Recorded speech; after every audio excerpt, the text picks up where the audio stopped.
Hi! Sa totoo lang, hindi ko alam kung paano ko to sisimulan at tatapusin. And hindi ko rin alam kung saan tayo dadalhin itong sit-in sharing na ito. But anyway, back in 2017, I used to work in the airport here in Singapore until eventually in 2017, I decided and I was given the opportunity to work in a corporate world for the first time ever in my life. At doon po ako napadpad sa isang mining company. The handover was fast, maybe just a week. And a month after, I was assigned to be reception's lead, or kumbaga ako po yung parang supervisor ng mga receptionists. So it was a challenge, and fast forward to pandemic, things have changed, a lot has happened, and sobrang dumami rin yung trabaho until it became a little overwhelming in a sense. And actually, nagbigay ako ng ultimatum sa sarili ko na dapat may nakalipat na ako ng trabaho. Hanggang sa pauwi na ako sa Pilipinas, and I was thinking, why isn't there any opportunity knocking my door? And I am feeling a little bit frustrated kasi nga, bakit ako na lang yung naiwan? Hindi ba ako marunong trabaho? But I was sort of appeased with the thought na, and someone also reminded me that, God has always better plans for everyone. And only then I realized that yes, I should trust the process. And maybe the reason kung bakit hindi pa ako binibigyan ng bagong trabaho or opportunities because uuwi nga ako ng Abril hanggang Mayo dahil yun yung first kong uwi after all the chaos that the pandemic has brought to world. So sabi ko, sige, siguro pinapauwi nga muna ako, and then after that, pagbalik ko dito, saka lahat sila tatawag. So fast forward again. So pagbalik ko dito, grabe, ang dami kong inayos sa reception because nung umalis nga yung natitira kong isa pang senior sa reception, she was not able to attend to a lot of things and fix things out because she got COVID on her last week.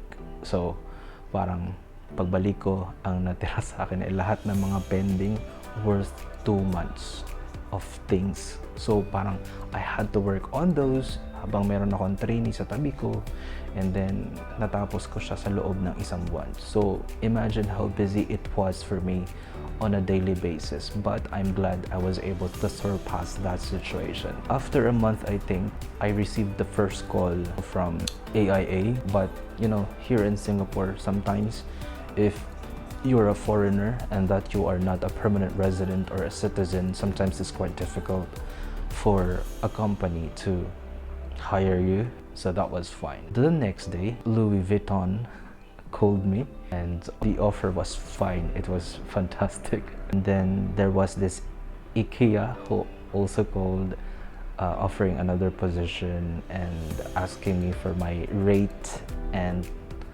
that same week, to be exact, was June 15. The senior director messaged me asking if I would be keen for another position. I said, thanks for considering, but gusto ko pong malaman kung ano yung job description or kung ano ba yung magiging trabaho ko. These are completely new things that I'm going to do, but they are willing to wait and they are willing to gamble on me regardless of zero knowledge. Ang alam lang nila siguro ay yung almost 5 years of experience ko dito sa property and workplace, at wala naman tayong record na masama.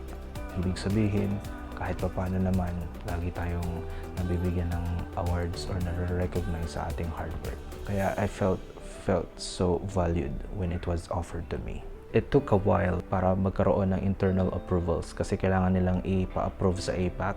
So, umabot siya sa Australia and all of her approvals until it took almost a month din ata bago na-approve lahat.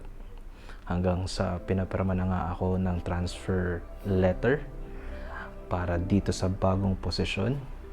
And then after that, only then they realized that I will actually be transferred to another entity, though same company. So only then after I signed, they applied for my work pass or for my working visa here in Singapore. Dito, minsan 2 weeks, 1 week, 3 weeks, may result na. So I was quite quiet about the whole process, although I shared to only a few people para matulungan ako sa pagdarasal, because I felt that ang hirap kasi na maraming makaalam tapos hindi siya mag-materialize. So mas masakit sa puso. I was also quiet because I don't know kung saan ako dadalhin nitong proseso na ito. Na-apply nga yung Pasko noong August 4 and until August 29. August 29, it remained pending. Parang may nangyayari in between kung bakit it's taking a while. So I had to reach out to HR sa suggestion na rin ng aking pinsan na bakit hindi mo tanungin kung bakit hanggang ngayon pending pa rin. Is it possible that MOM or the Ministry of Manpower actually reached out to them asking for additional documents at hindi lang nila napansin? And so on. Unfortunately, they did not get back to me on the same day. And apparently, they emailed my boss and my boss's boss instead about 6 p.m. on the 29th, informing that my transfer is possibly being delayed, and that's not possible for me to do in the new role dahil nga it's unofficial. This heartening in my part kasi bakit parang hindi umaayon sa akin lahat? Well, in fact, pinagtatrabahuhan ko naman to na maayos. Pinagpaguran ko naman to. And mabuti naman akong tao sa pagkakaalam ko. Nagdarasal naman ako, pinagdarasal ko naman to. Although lagi ko namang sinasabi na since the start of the process, I have claimed it already. It's just that I don't know how fast or how long it will take to fully materialize. So I spoke with my boss on the 30th morning, so kanina yung umaga, asking what has been happening. Did HR actually reach out and explain what's going on? And then I was advised na yung HR daw nag-reach out na sa Ministry of Manpower to make a follow-up kasi nga they find it also strange. So apparently hindi sila kikilos kung hindi ko pa na kulbit. Diba?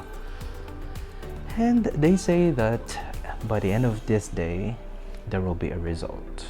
About past 2 p.m. or almost 3 p.m. Naisipan ko lang pong mag-check again online. Maybe there was a development. And good enough, there was. Approved na po yung Pasko. Ibig sabihin, pumayag na yung gobyerno na magtrabaho po ako dun sa other entity ng company. Pumayag na po ang gobyerno na i-promote po ako ng kumpanya. Pumayag na po ang gobyerno na magkaroon po ako ng another 2 years po na merong valid working pass or visa dito po sa Singapore. Ibig sabihin ay tuloy na rin po ang pag-transfer ko effective September 1. So yun, I just felt na patience is a virtue indeed. Sobra pong sinubok ang katatagan ng aking kaisipan at kalooban kasi habang nangyayari ito sa loob ng 2.5 months, ang dami pong nangyayari din sa operations, sa reception. Nakalima na ata akong temporary staff na tumutulong sa akin. Yung isa bigla na lang nawala, nag-MIA one Friday afternoon. Pinag-break ko pero missing in action na. Umuwi na pala sa kanila, hindi alam ng agency, hindi alam ng parents. Hanggang yung isa naman na no matter how many times you reiterate something, hindi makuha. Tamad mag-isip. So I'm just so grateful. I feel so blessed once again. Pakiramdam ko, may purpose na naman itong opportunity na ito kung bakit siya dumating sa aking buhay. May purpose na naman na itinuro sa akin kung bakit it took a while. Kung hindi ako marunong maghintay, dapat nag-apply na ako sa ibang kumpanya. But what I did when this was offered to me, I stopped applying anywhere. Kasi nga sabi ko, kinlaim ko na ibibigay ito sa akin. Napakasaya po na finally nabawasan na naman yung isipin ko sa buhay And at the same time, na-bless na naman po ako ng napakalaking oportunidad.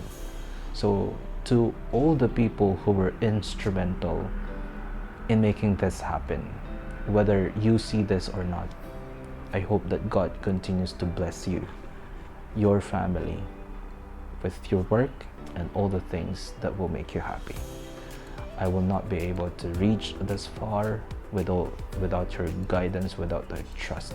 Sa inyong lahat na nanonood nito, lalo-lalo na sa aking pamilya, maraming salamat sa pagmamahal at sa suporta.